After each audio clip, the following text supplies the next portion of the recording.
Hello students. आज की इस वीडियो में हम क्लास 10th मैथमेटिक्स के चैप्टर फर्स्ट जो कि है आपका वास्तविक संख्याएं की एक्सरसाइज 1.1 का सबसे पहले हम परिचय करते हैं कि इसमें हमें करना क्या है। इस एक्सरसाइज में सबसे पहले जो आने वाला है वो है हमारा यूक्लिड्स विभाजन प्रमेय का, जिसे यूक्लिड्स डिवीजन लेमा भी कहते हैं हम। तो ये होता क्या है, सबसे पहले हम इस पर डिस्कस कर लें।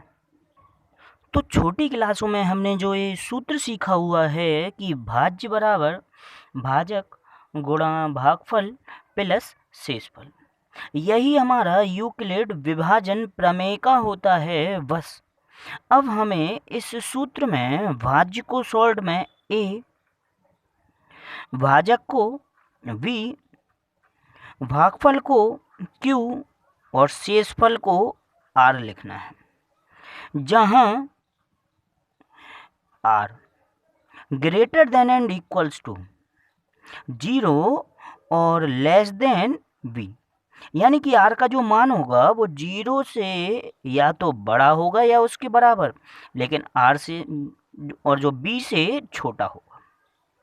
कहने का मतलब क्या है कि जब v से हम a को डिवाइड करेंगे, v का भाग करेंगे जब हम a में, तो जो भागफल आएगा q और जो शेषफल आएगा r, तो इसमें जो r का मान होगा वो क्या होगा, b से छोटा होगा या फिर 0 से बड़ा या उसके बराबर होगा।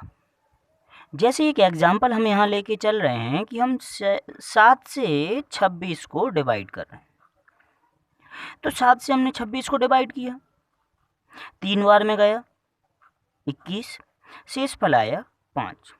तो ये जो शेषफल है 5, अगर इस प्रकार 7 से 26 को डिवाइड करने पर भागफल क्यू 3 आ रहा है और शेषफल हमारा 5 आ रहा है, तो हम पहले इसको यूक्लिड विभाजन प्रमेय का की तरह लिख लें, जो कि क्या है, a बराबर बी क्यू प्लस आर। एक इसको बोला जाता है भाज्य को, तो ये हो गया हमारा भाज्य। दूसरा v बोला जाता है भाजक को, तो 7 हो गया हमारा भाजक।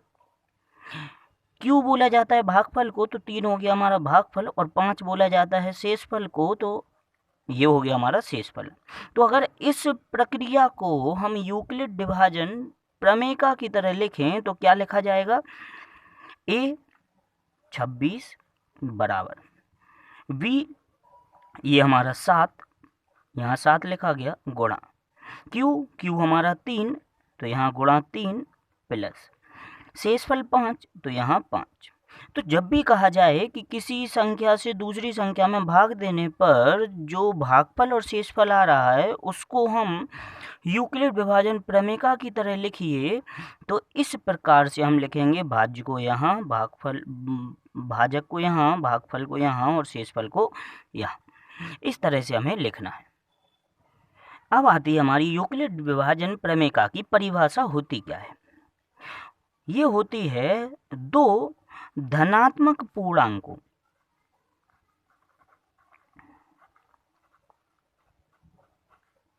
a और v दिए रहने पर ऐसी अद्वितीय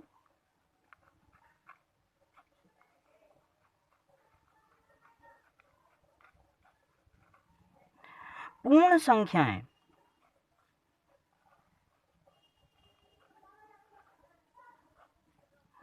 Q और R विद्यमान हैं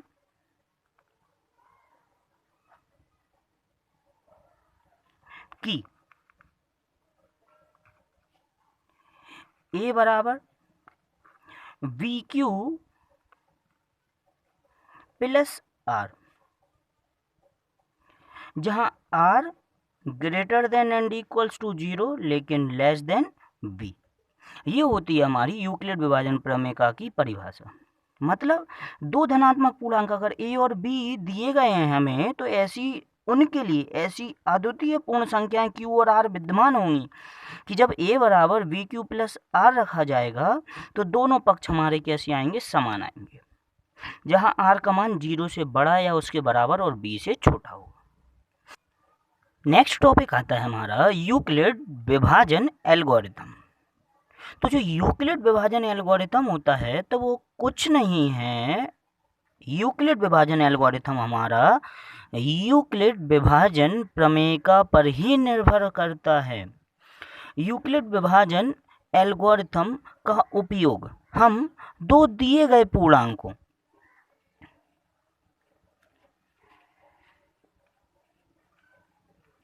a व b का HCF ज्ञात करने के लिए करते हैं। कोई दो पूर्णांक अगर हमें a और b दिए गए हैं तो उनका HCF हम यूक्लिड विभाजन एल्गोरिथम की सहायता से ज्ञात कर सकते हैं। इसमें हमें कुछ स्टेप्स फॉलो करने पड़ते हैं। जैसे सबसे पहला, हम दिए गए पूर्णांकों a और b के बीच यूक्लिड विभाजन प्रमेय का अप्लाई करेंगे और ऐसे दो पूर्ण संख्याएं हम q और r ज्ञात कर लेंगे जिसके लिए a बराबर क्या होगा, वी क्यू प्लस r, जहां r बड़ा और बराबर होगा 0 के लेकिन छोटा होगा b के।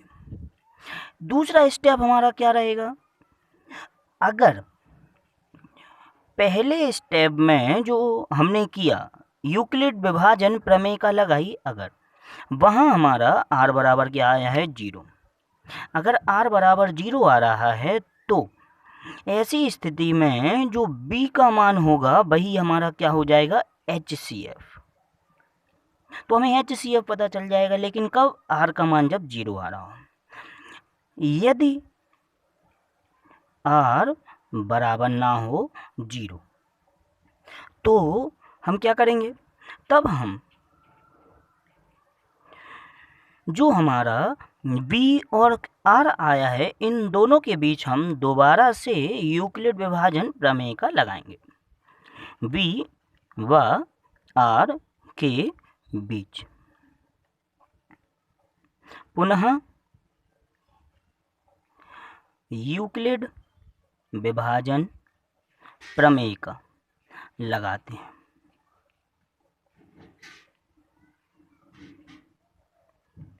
यह प्रक्रिया हमें तब तक जारी रखनी है, यह प्रक्रिया तब तक जारी रहेगी जब तक r बराबर क्या ना आ जाए, 0 ना आ जाए, यानी कि हमारा जो शेषफल है वो 0 ना आ जाए। और जिस स्थिति में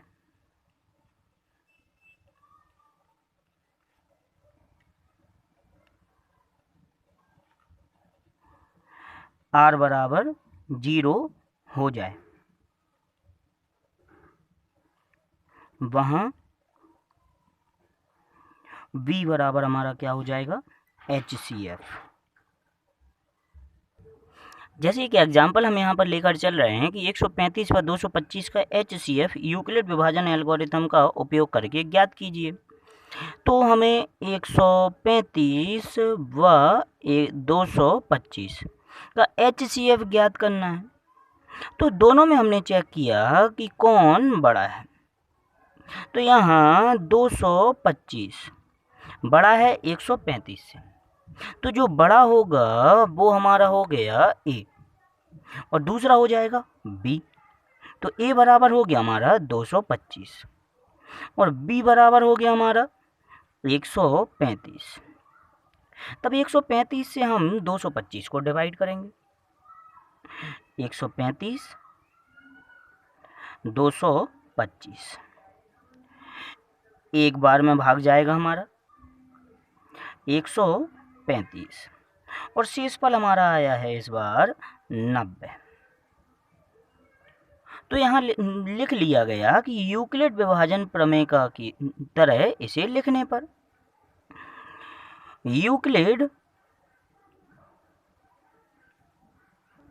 तो यूक्लिड विभाजन प्रमेय के अनुसार यूक्लिड विभाजन प्रमेय हमारी है a बराबर v q plus are.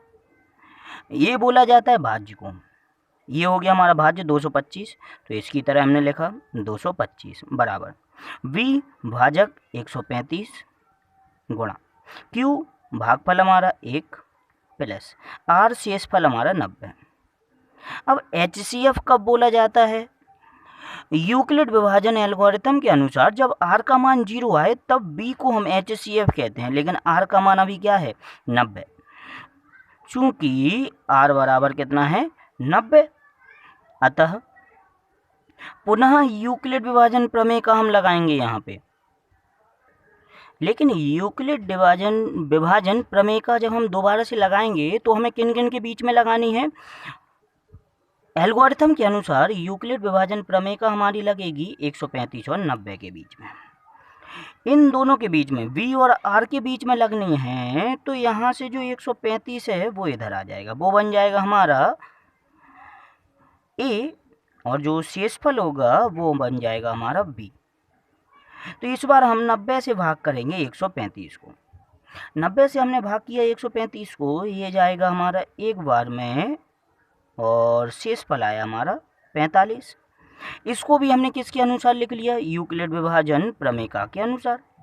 Euclid विभाजन प्रमेय में a 135 बराबर b 90 इंटू q हमारा है 1 प्लस शेषफल r 45।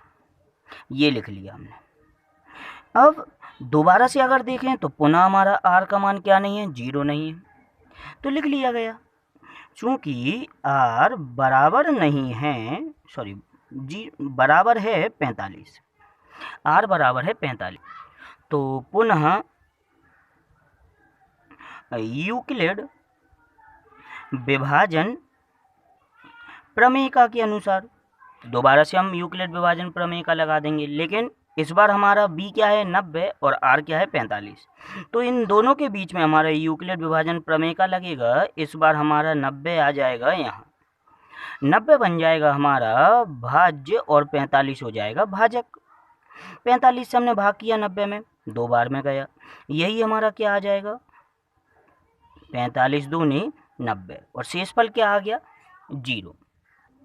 तो इस तीसरी बार किए गए भाग को भी हमने यूक्लिड विभाजन प्रमेय के अनुसार लिख लिया है, जो कि हमारी a बराबर बी क्यू प्लस आर, लेकिन a हमारा इस बार क्या है 90, तो 90 बराबर v हमारा है 45 गुणा q भागफल 2 प्लस शेषफल हमारा कितना है 0। अब इस तीसरी स्थिति में हमारा जो r आ रहा है वो क्या आ रहा है 0, चूंकि r बराबर क्या हो गया इस बार 0, अतः जो b का मान होगा वही हमारा क्या होगा HCF। तो b के स्थान पर क्या आ रहा है 45, तो HCF हमारा हो गया 45। इस तरीके से हमें HCF ज्ञात करना है यूक्लिड विभाजन एल्गोरिथम का उपयोग करके।